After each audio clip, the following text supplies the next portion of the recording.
Hello everyone, welcome to my YouTube channel Online Guru. I have started many classes related with 9th class, 11th class, 12th class, 10th class. From today I am going to start the CBSE based or the NCERT based 12th course. ठीक है, जैसा कि आपको पता ही है कि UP board में भी अब NCERT बुक्स ही चलती हैं. So I will cover the CBSE and the UP board or the state board combinedly. So the chapter I am going to start today is matrices. But before starting this chapter, I just want you to please subscribe my channel. इसका reason मैं आपको बताऊं, because I am going to upload different classes on different class video on different days, so that you can get the recent update about my videos. ठीक है, बाकी मैं group में तो पोस्ट करूंगा ही, still you will get the recent update related with my videos. So let's start. The chapter name is matrices. ठीक है, start करते हैं. शायद नया ही टॉपिक है क्योंकि इससे पहले सीबीएसई एंड स्टेट बोर्ड ने नहीं पढ़ा था, बिकॉज ये आईसीएसई बोर्ड में 10th में पढ़ाया जाता है, but not in CBSE and the UP board. So what is matrices? तो matrices एक्चुअली में किसी भी ग्रुप ऑफ डेटा को रोज और कॉलम के फॉर्म में लिखना matrices फॉर्म कहलाता है. ठीक है, जैसा कि आप लोगों ने टेबल बनाई होगी, द रजिस्टर समझ लीजिए कि कुछ नाम होते थे, उनके रिलेटेड मार्क्स होते थे, रिपोर्ट कार्ड मान लेते हैं. ठीक है, तो that is known as the matrices form. तो अब matrices में होगा क्या क्या? The first thing that forms a matrix is bracket. ये ब्रैकेट matrices की बेसिक नीड है. अगर ये ब्रेसेस नहीं है तो ये matrices भी नहीं है, क्योंकि इसी का नेक्स्ट चैप्टर में ये गायब होगा. ठीक है, तो याद रखिएगा, अगर ये ब्रैकेट है तो ये matrices है. ठीक है, अब इसमें एलिमेंट्स लिखे होंगे. सपोज करिए ये A है, B है, C है, D, E, F, G, H, I करके कई सारे एलिमेंट्स लिखे हैं. ठीक है, रेक्टेंगल फॉर्म होती है या स्क्वायर फॉर्म होती है, ऐसा नहीं होगा कि ये वाला गायब हो जाए. ठीक है, तो होगे तो रेक्टेंगल फॉर्म होगी. अब यहां पे m क्रॉस n लिखा जाता है. m क्रॉस n क्यों? This is known as the order of the matrix. m होता है number of rows and n for the number of columns. Number of rows कौन सी?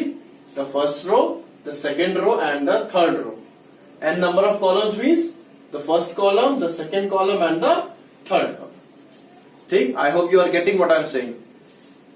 row 1, row 2, row 3, column 1, column 2, column 3. तो row 1 में कौन कौन से element आएंगे? A, B, C. row 2 में D, E है and G, H, I in the row 3.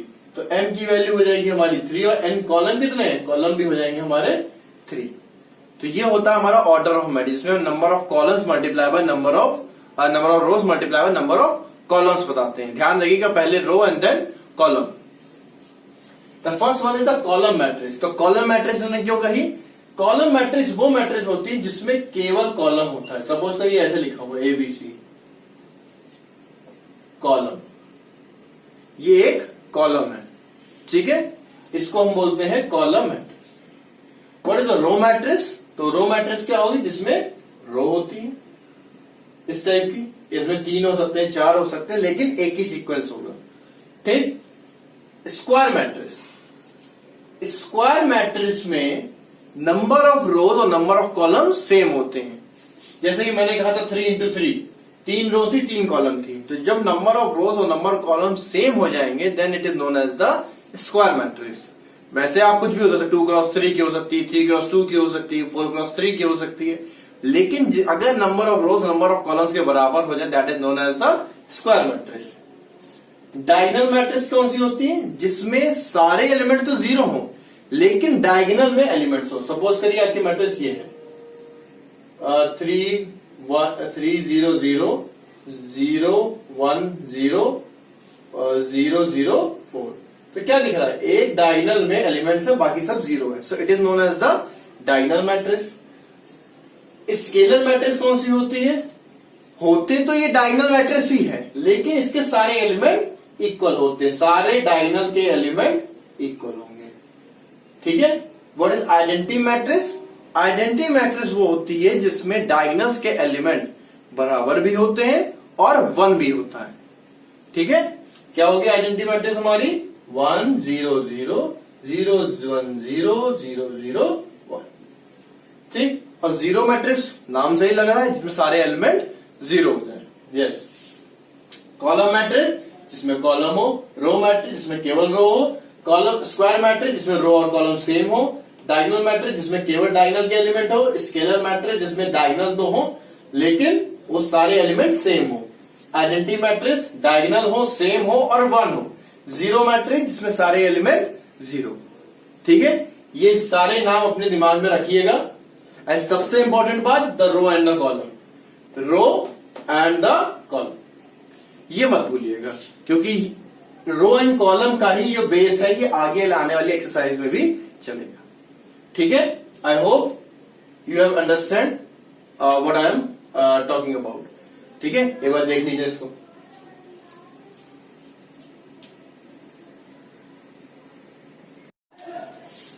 See the exercise 3.1, the first exercise of the matrix chapter। एक ये मैट्रिक्स दी हुई है 2 5 90 करके कई सारे एलिमेंट्स दिए हुए हैं। सबसे पहले इन्होंने पूछा what is the order of the matrix. तो ऑर्डर क्या होगा, first row, second row, third row. यहां क्या होता है, रो मल्टीप्लाई कॉलम होता है। तो रो कितनी हुई हमारी, 3 रो हुई, कॉलम कितने हैं 1 2 3 4, तो 3 क्रॉस 4 इसका ऑर्डर हुआ। कितना हुआ, 3 cross 4। Number of elements, number of elements जो होते हैं इस ऑर्डर का ही मल्टीपल होता है, 4 इंटू 3 12। आप चाहे तो काउंट भी कर सकते हो, लेकिन अगर कभी केवल ऑर्डर दे दिया जाए, यहां तो चलिए मैट्रिक्स है, लेकिन अगर केवल ऑर्डर दे दिया जाए, we will multiply the order and we will get the number of elements. A13 A21 A33 A24 A23, इसका मतलब क्या है, हमें A13 निकालना है। 13 का मतलब होता है फर्स्ट रो थर्ड कॉलम। अगर मैं इसकी लेबलिंग करूं, ये होगा हमारा A11 12 13 14 15 नहीं 21, second row first column, second row second column, second row third column and second row fourth column, third row first column, third row second column, third row third column and third row fourth. ये होगा। A13 पूछा गया है, तो A13 क्या है हमारा 19। A21 पूछा गया है, A21 क्या है 35। A33 पूछा गया, A33 मतलब -5। A24 मतलब 12 एंड A23 मतलब 5/2। ठीक है, आप इसको याद भी कर सकते हो, ये ऐसी सीक्वेंस चलता है, first row first column, first row second column, ये फर्स्ट रो सेकेंड कॉलम है ना, फर्स्ट रो है और सेकेंड कॉलम है, फर्स्ट रो थर्ड कॉलम है, फर्स्ट रो फोर्थ कॉलम, इस तरह ये सीक्वेंस बन जाती है। तो हमने ये सारे एलिमेंट कैलकुलेट कर दिए। इसमें क्या बोला है इन्होंने, अगर मान लीजिए किसी मैट्रिक्स में 24 एलिमेंट्स हैं, ठीक है, अब बताइए उसका ऑर्डर क्या होगा। क्या बता सकते हैं, पहले तो क्वेश्चन यही है। हाँ बता सकते हैं, लेकिन कई सारे ऑर्डर होंगे। जैसे मान लीजिए किसी एलिमेंट का ऑर्डर हुआ 1 रो हुई 24 कॉलम हुए, बिल्कुल 24 एलिमेंट्स होंगे इसमें। मैंने कहा था नंबर ऑफ एलिमेंट उनका प्रोडक्ट होता है। और क्या हो सकता है, 2 रो हो सकती है, 12 कॉलम हो सकते हैं, 24 है। 3 रो होके 8 कॉलम हो सकते हैं, 24 है। 4 रोज होके 6 कॉलम हो सकती हैं, 24 है। क्या 5 हो सकता है यहाँ पे, 5 इंटू समथिंग क्या 24 होगा, नहीं 6 हो सकता है। 6 into 4, 8 into 3, 12 into 2 and 24 into 1, इसका रिवर्स चलता है। ठीक है, सो इनमें से कोई भी इस मैट्रिक्स का ऑर्डर हो सकता है जिसके अंदर 24 एलिमेंट्स प्रेजेंट है। ठीक है, मतलब हमको 2 ऐसे नंबर चाहिए जिनका प्रोडक्ट 24 आता हो, तो हमने वो सारे नंबर लिख लिए जिनका प्रोडक्ट 24 आता था। ठीक है, लेकिन क्या 13 एलिमेंट वाली मैट्रिक्स हो सकती है, केवल 2 केस में। कब, या तो 13 क्रॉस 1 हो, 13 रो 1 कॉलम हो, या 1 रो 13 कॉलम हो। इसको आप याद भी कर लो, अगर केवल prime number, 13 is a prime number, अगर प्राइम नंबर ऑफ एलिमेंट्स हैं तो उसका ऑर्डर 13 प्राइम नंबर इंटू 1 और 1 इंटू प्राइम नंबर होता है। जैसे कि इसमें 5 एलिमेंट्स, तो क्या होगा 5 इंटू 1 और 1 इंटू 5। 18 एलिमेंट में चेंज होगा। अब जैसे 18 है, क्या हो सकता है 1 इंटू 18 हो सकता है, 2 इंटू 9 हो सकता है, 3 इंटू 6 हो सकता है। 4 से किसी को मल्टीप्लाई करेंगे 18 नहीं आएगा, 5 से नहीं आएगा, 6 से आएगा। 6 इंटू 3, 9 इंटू 2 एंड 18 इंटू, ठीक है, ये 6 हो सकती है। This is the answer of this question. ठीक है, ये किसका आंसर है, ठीक है।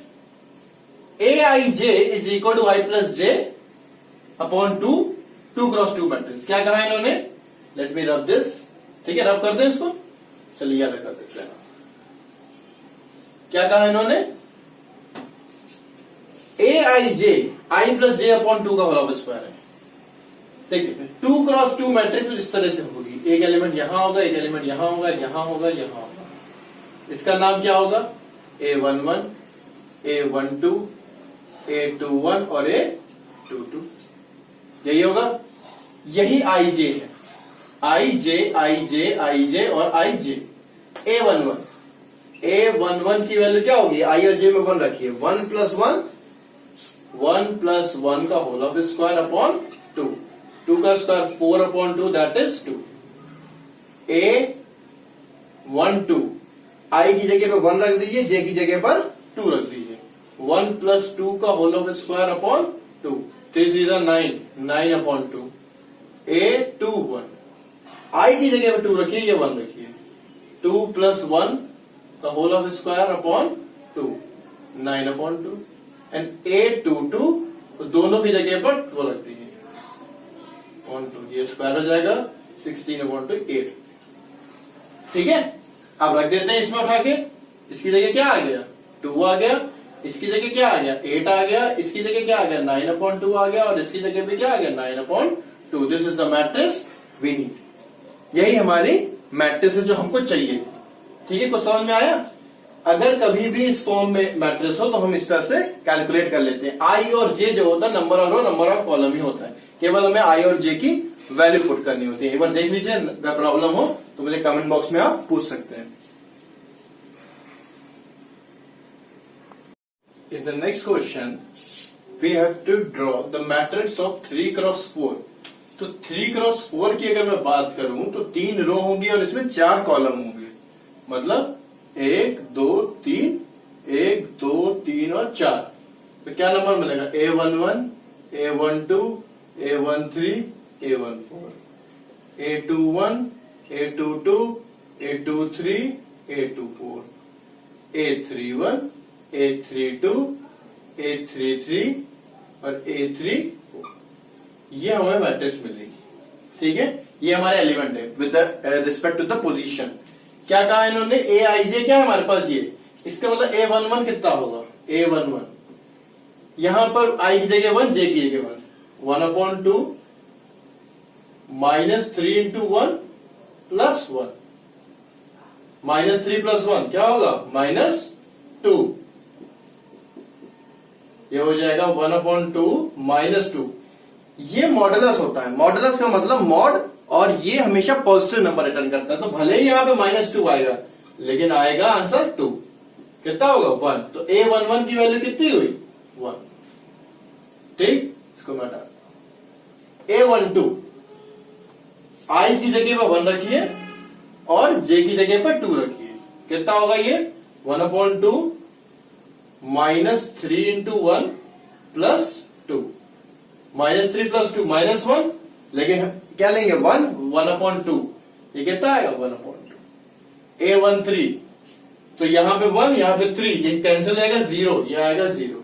ठीक है, सिमिलरली आप आई और जे की जगह 1 और 4 2 और 1 रख के आप वैल्यूज निकाल लीजिएगा। ठीक है, थोड़ा सा लेंदी है, आप कैलकुलेट कर लें, कुछ करना नहीं है। केवल ये बात ध्यान रखिएगा कि मॉड में अगर नेगेटिव नंबर आ रहा है तो वो पॉजिटिव ही हो जाता है, ये मॉडुलस की प्रॉपर्टी होती है। भले यहां पे -1 आ रहा था लेकिन हमने बाहर लेके क्या किया, उसको 1 अपॉन 2 लिखा। ठीक है, इतना याद रखिएगा बस।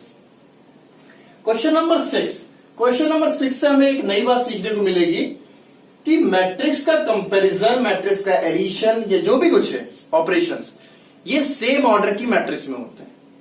मतलब अगर दो मैट्रिक्स इक्वल हैं तो इसका मतलब दोनों के ऑर्डर भी सेम होंगे। तो क्या मतलब हुआ, ये मैट्रिक्स इसके बराबर है इन्होंने कहा, तो इसका मतलब ये करस्पॉन्डिंग एलिमेंट्स बराबर है। ये वाला एलिमेंट इसके बराबर है, तो y की वैल्यू कितनी कंपेयर करने पे 3 4। ये वाला एलिमेंट इसके बराबर है, तो z की वैल्यू कितनी हुई 3। ये तो ऑटोमेटिक बराबर है, और ये कितना है x की वैल्यू कितनी हुई वो। ठीक है, करस्पॉन्डिंग एलिमेंट्स के हम इक्वल कर देते हैं। ये तो चलिए आसान था। यहां पे थोड़ा सा इन्होंने दिक्कत दी है। क्या है, x प्लस वाई की वैल्यू किसके बराबर है 6 के। ठीक, इससे कोई मतलब नहीं, 2 है। 5 प्लस जेड, 5 प्लस जेड किसके बराबर है 5 के। तो इससे तो निकलने से रही वैल्यू कैसे निकलेगी, y equal to 6 minus x हो जाएगी। इतना ही तो निकल पाएगी, और तो कुछ निकलना नहीं है। इससे निकल आएगी z की वैल्यू 5 माइनस 5 दैट इज 0। तो z की वैल्यू चलो हमारी आ गई, मतलब ये वैल्यू हमारी मिल चुकी है। यहां लिख ले रहे z इज इक्वल टू 0। और क्या हमको पता है, xy इज इक्वल टू 8, तो xy is equal to 8। y equal to 6 minus x है, x 6 minus x is equal to 8। Simplify करते हैं, 6x minus x square is equal to 8, तो x square minus 6x plus 8 is equal to 0। इसको आप अगर solve करना जानते होंगे, क्वाड्रेटिक इक्वेशन है, आप जैसे चाहो मिडिल टर्म स्प्लिटिंग से कर सकते हैं, आप क्षेत्राचार रूल लगा सकते हैं। You will get the answer 4,2। दो वैल्यूज मिलेंगी आपको, x की दो वैल्यूज। x की जब यहां पे 4 रखेंगे तो y की वैल्यू एक मिलेगी। मान लीजिए x हमने 4 रखा, तो y की वैल्यू कितनी मिली 6 माइनस 4 दैट इज 2। और जब x की वैल्यू 2 रखेंगे तो y की वैल्यू मिलेगी 6 माइनस 2 दैट इज 4। तो दो वैल्यूज हमको मिल जाएंगी, x y की दो वैल्यू मिली। z की हमको क्या मिला, z की हमको केवल एक वैल्यू दैट इज ऑल्सो 0। ठीक है, x अगर 2 है तो y 4 है। और दूसरा सोल्यूशन क्या होगा, z 0, x अगर 4 है तो y इक्वल टू 2। ठीक है, ये दोनों ही इसके सोल्यूशन। ठीक है, चलिए रब कर देते हैं इसको। नेक्स्ट क्वेश्चन क्या है हमारे पास। अच्छा ये बताइए पहले इसका ऑर्डर क्या है। दिखने में लग रहा होगा यार ये तो 3 ऑर्डर की है, मतलब 3 कॉलम है, लेकिन ऐसा नहीं है। प्लस माइनस रोज या कॉलम को सेपरेट नहीं करता। रोज तो 3 है इसके पास, 1 2 3, लेकिन कॉलम एक ही है। ये एक कॉलम है, ठीक है, क्योंकि प्लस में है। ठीक, वो बात दूसरी, ये ऐड हो नहीं पाया क्योंकि एक्स में वाई जुड़ता नहीं है, लेकिन ये एक ही कॉलम है, इसीलिए ये इसके कंपैरिजन में। इसकी भी तो सेम ऑर्डर है, एक ही कॉलम तो है। तो क्या कहा इन्होंने, इसका मतलब क्या हुआ, x plus y plus z की वैल्यू क्या हुई 9, x प्लस जेड की वैल्यू क्या हुई 5, और y प्लस जेड की वैल्यू कितनी हुई 7। ठीक है, तो x की वैल्यू क्या होगी 5 माइनस जेड। ठीक, और y की वैल्यू क्या होगी 7 माइनस जेड। इतना ठीक है, हमने x की वैल्यू क्या दी 5 माइनस जेड और y की वैल्यू 7 माइनस जेड। इन दोनों वैल्यूज को उठा के इसमें रख दो। ठीक, क्या मिलेगा हमको, x की जगह 5 माइनस जेड, 7 माइनस जेड और प्लस z इक्वल टू 9। ठीक, सिंप्लीफाई करेंगे, 5 minus z plus 7 minus z plus z equal to 9। z cancel हुआ, 7 प्लस 5 12, z की वैल्यू कितनी हुई 3। ठीक है, z की वैल्यू कितनी आई 3। z की वैल्यू 3 है तो x की वैल्यू कितनी होगी, x is equal to 5 minus 3 that is 2, और y की वैल्यू क्या होगी 7 माइनस 3 दैट इज 4। x की वैल्यू 2 हो गई, y की वैल्यू 4 हो गई, z की वैल्यू 3 हो गई। ठीक है, क्वेश्चन इज क्वेश्चन नंबर 7। तो कुछ 7 से पहले मैं 8 डिस्कस करना चाहूंगा। ए I J M cross N. तो क्लास के स्टार्टिंग में डेफिनेशन में मैंने बताया था कि स्क्वायर मैट्रिक्स तब होती है when we have number of rows is equal to number of columns. तो क्या होगा इसका answer, m must be equal to n। ठीक है, let's see the question number 7, क्योंकि 7 और 8 लगभग बराबर ही। ठीक है, तो ट्राई करते हैं। Corresponding element equal a minus b equal to -1, ठीक, एंड इसको बराबर करिए 2a minus b equal to 0, ठीक, प्लस माइनस माइनस ये कैंसिल आउट हुआ। I think you have remember the elimination method of class 10। a minus 2a, तो minus a equal to -1, a की value कितनी हुई 1, ठीक, a की वैल्यू 1 इसमें रख देते हैं।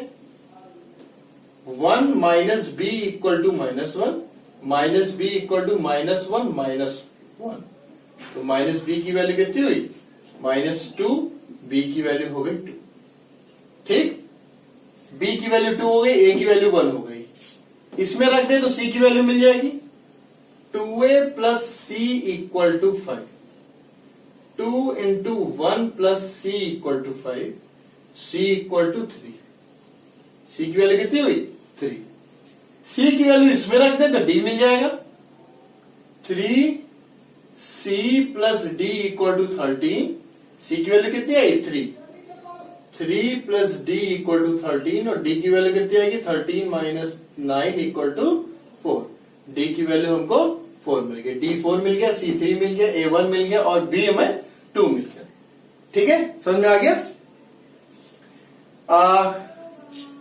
इसके सॉल्यूशंस आपको खुद ही प्रैक्टिस करने पड़ेंगे, मैं समझा दे रहा हूं, स्टिल आपको इक्वेशन सॉल्व करनी पड़ेगी। हमने क्यों ये दोनों सेलेक्ट करे, बिकॉज इन दोनों में ही सेम वेरिएबल्स थे ए और बी, अगर इसको और इसको ले लेते तो हमें 3 वेरिएबल मिल जाते, ए बी और सी, कभी भी 2 इक्वेशन से 3 वेरिएबल सॉल्व नहीं होते, ठीक है, इनको इसलिए नहीं लिया क्योंकि इनसे भी 3 वेरिएबल मिलते हैं, इसलिए हमने पहले इसको सेलेक्ट किया, जब इनसे निकल आई वैल्यू तो हमने इन दोनों से उठा लिया, ठीक है, समझ में आया।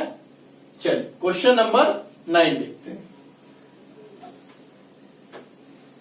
-1 तो माइनस बी की वैल्यू कितनी हुई -2, बी की वैल्यू हो गई 2, ठीक, बी की वैल्यू 2 हो गई, ए की वैल्यू 1 हो गई, इसमें रख दे तो सी की वैल्यू मिल जाएगी 2a plus C equal to 5, 2 into 1 plus C equal to 5, C equal to 3, सी की वैल्यू कितनी हुई 3, सी की वैल्यू इसमें रख दे तो डी मिल जाएगा 3c plus d equal to 13, सी की वैल्यू कितनी आई 3 प्लस डी इक्वल टू 13, और डी की वैल्यू कितनी आएगी 13 माइनस 9 इक्वल टू 4, डी की वैल्यू हमको 4 मिल गई, डी 4 मिल गया, सी 3 मिल गया, ए 1 मिल गया और बी हमें 2 मिल गया, ठीक है, समझ में आ गया। इसके सॉल्यूशंस आपको खुद ही प्रैक्टिस करने पड़ेंगे, मैं समझा दे रहा हूं, स्टिल आपको इक्वेशन सॉल्व करनी पड़ेगी। हमने क्यों ये दोनों सेलेक्ट करे, बिकॉज इन दोनों में ही सेम वेरिएबल्स थे ए और बी, अगर इसको और इसको ले लेते तो हमें 3 वेरिएबल मिल जाते, ए बी और सी, कभी भी 2 इक्वेशन से 3 वेरिएबल सॉल्व नहीं होते, ठीक है, इनको इसलिए नहीं लिया क्योंकि इनसे भी 3 वेरिएबल मिलते हैं, इसलिए हमने पहले इसको सेलेक्ट किया, जब इनसे निकल आई वैल्यू तो हमने इन दोनों से उठा लिया, ठीक है, समझ में आया। चलिए क्वेश्चन नंबर 9 देखते हैं।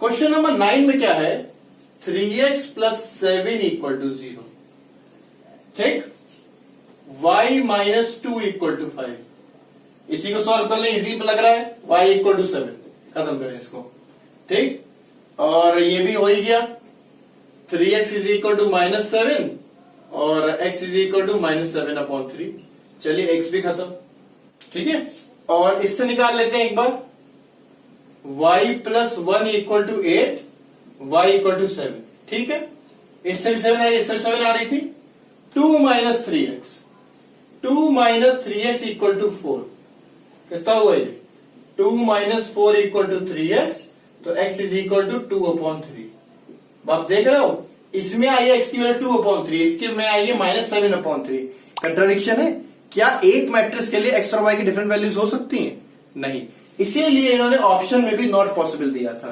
तो जैसे ही मैंने ऑप्शन में नॉट पॉसिबल देखा तो एक स्ट्राइक कर गया, कहीं ऐसा तो नहीं है कि x और y की डिफरेंट वैल्यूज आ रही हो, अगर वैल्यूज नहीं आ रही होती, अगर मान लीजिए ऑप्शन नहीं होता तो हम शायद यहां पे रुक जाते, लेकिन ऑप्शन में हमारे पास नॉट पॉसिबल था, इसलिए हमने पूरा निकाला, इसलिए वहां पे ऑप्शन क्या आएगा, not possible. In the last question इन्होंने कहा है एक मैट्रिक्स ऐसी है, let me C the question, एक मैट्रिक्स ऐसी है, the total number of all possible matrix of order 3x3 with entry 0 और 2, 0 और 1, एक ऐसी मैट्रिक्स जिसमें 0 और 1 ही हो और ऑर्डर कितना है 3x3। तो ये याद कर लीजिए, वैसे तो परम्यूटेशन का क्वेश्चन है ये, परम्यूटेशन एंड कॉम्बिनेशन एक चैप्टर होता है। अगर चॉइसेस हमारे पास दो हैं, हर एलिमेंट के दो चॉइस है ना, सपोज करिए मैट्रिक्स ये होगी हमारी 3x3 है ना, 1 2 3 1 2 3 1 2 3, हर मैट्रिक्स के लिए दो चॉइसेस हैं, यहां 0 1 हो सकता है, यहां 0 1 0 1 0 1 0 1 कुछ भी हो। तो ऐसे केस में 2 की पावर n, मतलब 9 क्यों आया, क्योंकि 9 प्लेसेस थी हमारे पास, चॉइसेस कितनी है 2, और ये किसकी वैल्यू कितनी होगी 512 is the answer of this question. ठीक है, ये एक्चुअली परम्यूटेशन कॉम्बिनेशन का क्वेश्चन था, इनको यहां देना नहीं चाहिए था, पर स्टिल अगर हमारी बुक में है तो हमको ये आना चाहिए। ठीक है,